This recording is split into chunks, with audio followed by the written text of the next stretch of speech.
coming up next here on FS1. Let's head over to Colin Cowherd. Colin, what's on the show today? Well, Los Angeles was the epicenter of pro basketball in America, and not a shocker, LeBron took it over. That and more, plus Kobe lecturing Paul George and maybe LeBron subtly. That's next. Thanks, Colin. Time for our final topic of the day. Floyd Mayweather Sr. was asked if his son is headed towards a career in the UFC and said, quote, "The way it looks, I think so." But yesterday, Conor McGregor posted on Instagram that he is no longer in fight negotiations with Floyd, and Floyd is staying retired. Shannon, what's going on here? Floyd. Skip, I hate the name drop, but I did see, again, I saw Floyd Mayweather at the Jordan party. I hate to name drop, but I was at the Jordan party this weekend, and I saw Floyd Mayweather. Say it again. And I You saw Floyd. I did. Yeah. Okay. And? I think he's serious. There we go. It sounds like Conor's just egging him on, like goading him, like you're retired. But I told him, Floyd, don't do it.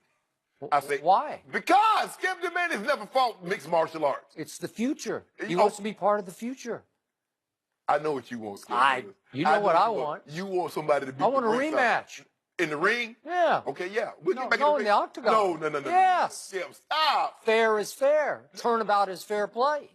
Floyd did not call Conor out in his chosen profession. Conor called out Floyd. So Floyd had to put them dum-dums on him to let him know that he can't do what I do. Yeah. It went 10 rounds. Oh, it was pretty, too. Oh, yeah. It was pretty, too. So, to me, Floyd can't help himself, and Floyd Sr. was speaking the truth when he said he's going to do it. Believe me, he's going to do it, and I think he's going to do it. Now, he may want to start off with some tomato cans in that octagon. You can't start off with no tomato cans and make the money that he wants to make, Skip. He wants to make hundreds of millions of dollars to fight. You're not fighting tomato cans and making that kind of money. You got to fight a Conor McGregor or a Holloway or some of these guys like that. He's angling. He's going to build up to fight Conor McGregor. That's it for us. We'll I'll be back tomorrow at 9:30 Eastern. Right now, Colin Cowherd tells you how LeBron changed the All-Star game forever. Herd starts now. Undisputed. This is The Herd. Wherever you may be and however you may be listening, live in Los Angeles, iHeartRadio, Fox Sports Radio, and FS1. Christine Leahy is back again after doing the Westminster Dog Show. I did see a little bit of that. You did? A little bit. Did you see me at all? I saw you. The sound was down, but you why would you turn the sound very down? busy. I had a very busy last 2 weeks. You know, I also had a really busy weekend, and I ran into a few of your favorite people. Do you want me to tell you now or later? 30 minutes from now, she'll tell you who she ran into. Two of my nemesis. And one of your, you would have passed out. Fainted. Just, yes, from enjoyment at who I ran into this weekend. You run into a lot of famous people. I will say that. Let me just start with this. It was the All-Star game. And remember, last year's All-Star game was so bad, 192 to 182. It was embarrassing for the league. It was just garbage. And we've seen this before with All-Star games where leagues worry that they're becoming irrelevant. Well, the NBA All-Star game, you used to have it, and then you had the dunk contest, then you added stuff. Dunk contest is now kind of stale, and the skills competition is sort of stale. And so all you have left is the game, and last year it was awful. 192, 182, nobody played defense, nobody cared. And so the league had to create something new. LeBron, you and Steph Curry, you draft teams. That'll make it more interesting. Because they were worried the game was becoming completely irrelevant, completely embarrassing. So they literally had to go to a new format to save it. But the format did not save it yesterday. What saved it, because it was a really good last fourth quarter, was LeBron James. Yeah, LeBron James actually took the game seriously and played defense and was really intense. Watch this late game situation. It feels like the game matters. Neither club has shot well from three-point range. Now to 5 seconds. Curry looking for the three. Curry double team. Curry can't find it by much, and that will do it. LeBron James going one-on-one with Steph Curry. Hands him off to Kevin Durant. Put him in a straitjacket. They had him in the coffin corner. There was nowhere that Steph could go. LeBron played defense. So everybody yesterday late played defense. There is not a single NFL player, including Tom Brady, including Aaron Rodgers, that could go to the Pro Bowl and force the other players to care. Not a one. LeBron James came into this weekend, and when that game started, people passed more. There was still hot dogging, but they played defense. Last 6.5 minutes of the game, people were locking down people. They cared who won the game. People think I'm obsessed with LeBron. No, I'm discouraged by the people who cover this league and who think valuable equals stats. Westbrook's been to one final. He lost. Westbrook gets stats. Did he change the weekend? Did he save the game? Nah. In Los Angeles this weekend, what was the game about? Was it about James Harden? Because he's going to win this year's MVP. When James and LeBron were on the floor yesterday, who felt bigger? It doesn't matter if it's player mobility or talking politics or the All-Star game. Leaders are people that others follow. We look at Westbrook and go, wow, he's talented. We look at Harden and go, wow, he's talented. You don't follow Westbrook. You don't follow Harden. You follow LeBron. LeBron took the All-Star game seriously. Therefore, everybody late in the game yesterday did as well. I'm not obsessed with LeBron, but I have to remind people daily what valuable means. There are a lot of things in your life that may be expensive, but you could live without that watch. Could you live without transportation? You can live for 2 weeks without food. You can't last 3 days without water. Water's more valuable than food.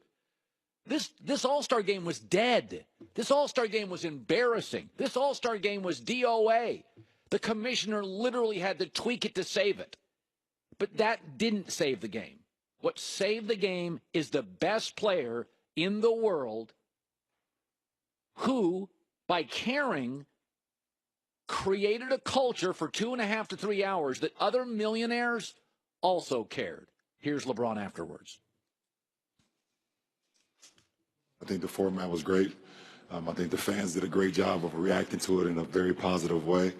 And, for me to be the captain of the team, Steph being the captain of his team and us doing that, that draft was something that hadn't been done before. And the great thing about our commissioner, he's absolutely okay with trying something new, to change the format. And it definitely worked out for everybody. It did. It was a great last 7 minutes of the game. I thought the halftime act was riveting. It was fascinating. The best camera work. I thought it was absolutely I could not take my eyes off the camera work and the artists. I was going to say, you might be the only human alive who was riveted by the camera work. Well, it was just about the camera work. It was a 20-minute hip-hop thing that was moving all over the arena, and the cameras on a one camera guy followed him around. It was 1,000 times better than the Super Bowl halftime show. I was completely riveted, but that's another topic. Let me move to this topic now. Kobe Bryant's an all-time great. He's an all-time great. Now, the Lakers are so big that he's not the greatest Laker, although I could argue he's the greatest single artist that's ever played for the Lakers. Nobody made more tough shots. Nobody was harder to guard. Magic, to me, was the best player. Kareem had the great shot, but Kobe was the great artist. He was the best tough shot maker in NBA history, even more than Jordan. Nobody made more tough shots than Kobe Bryant. He was talking about the Lakers now having to recruit maybe a LeBron or recruit Paul George, and here's what Kobe Bryant said. The thing about this franchise is that you shouldn't need recruit to come here. The pressure of following Magic's footsteps and myself and like the dynasty that we've had, it takes a special person to do that. And if I need to convince you to come here to carry that legacy forward, you ain't the one to be here. If not, you can go someplace else. That's fine too. I mean, it's a certain personality that comes along with it. I mean, it's a brand thing. Lakers stand for excellence and stand for winning. We don't hang division banners. You know what I'm saying? We don't do that. You don't retire everyone's jersey. You retire a Hall of Fame jersey. He makes a really good point here. There's the old saying that if you need Tony Robbins to motivate you, then you're never going to be great anyway, because the great people are self-motivated. Brady, LeBron, the great ones, coaches, Elon Musk, That's not about where he went to school. Don't send your kid to a school that Elon Musk went to. Elon Musk has something deep inside. The great ones don't have to be motivated by others. This isn't about LeBron, because LeBron can go anywhere he wants. This is really about Paul George, who is from Los Angeles and is considering the Lakers, but currently plays in Oklahoma City, which, by the way, has a ball-dominating point guard, and in their last 10 games, Paul's team has won 4 of them. And he lives in Oklahoma City. Okay, you don't need Los Angeles to be great, but you don't need to fly first class to get across the country. But it makes it better. There's this now narrative that, you don't need to be a Laker. You don't need Los Angeles. You can play anywhere. No, it's different to be a Yankee. Scott Brocious played for the Oakland A's from 91 to 97. 6 years. I'm not sure people in the dugout recognized him. Then he became a Yankee for 3. When I say Scott Brocious, you know who he is. Because he played for the Yankees and got 3 rings and was an MVP World Series. And he was just a good kid from McMinnville, Oregon, that you didn't know until he was a Yankee. He played twice as long in Oakland. Listen, man, Boston, Patriots, Red Sox, Celtics. The Celtics are the second biggest brand in the NBA. And I would argue in New England, depending on the time of year, the Patriots and Red Sox are bigger. Los Angeles is the only top 10 city in America. They've done studies on this. I've seen them in radio that considers the NBA bigger than the NFL. Paul George's numbers with Westbrook, his points are down, his assists are down, his rebounds are down, his field goal percentage is down, and because he's out of rhythm, even his free throw percentage is down. He doesn't have to come to Los Angeles to matter. He doesn't. He could play in Oklahoma City and lose to the Warriors. But Paul George, given the option, dude, if you're not going to beat the Warriors, then don't beat them in L.A. Being a Yankee or a Laker, it is bigger. I looked it up this morning. Do you know the number 2 restaurant, most popular restaurant in Oklahoma City?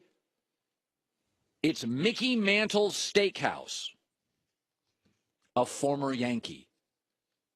Nobody in L.A. or New York goes to a restaurant made famous by somebody that played in Oklahoma City. You don't have to be a Laker. You don't have to be a Yankee.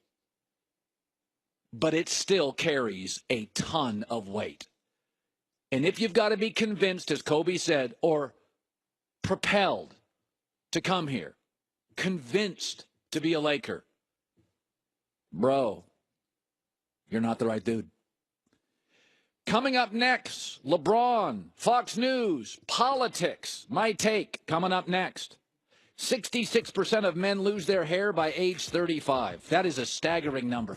I say every time I hear that it's sad, and then Christine says it's not sad because you're really criticizing bald men. I would love to be bald, but I have large ears. You would love to be? You literally say this all with the biggest smile on your face. Because I have hair. That's why I'm smiling. I know. And so the guys at home are not feeling happy about this. Okay, if you are bald, I'm going to change your life. Reach out. Put your hands on your head right now. Wouldn't you love a thick... Yes, you would. A thick bushel of hair. Oh. Forhims.com is a one-stop shop for hair loss, skin care, sexual wellness for men, medical-grade solutions, real doctors, well-known generic equivalents. This is not herbal supplements. It's prescription solutions backed by science. Go to forhims.com. Quick questions. Doctor reviews it and prescribes you directly to your door. Order now. My listeners, for $5, that's it today, will get everything you need to keep your hair. See the website for details. Go to forhims.com/Colin. It's just FORHIMS. Forhims.com/Colin.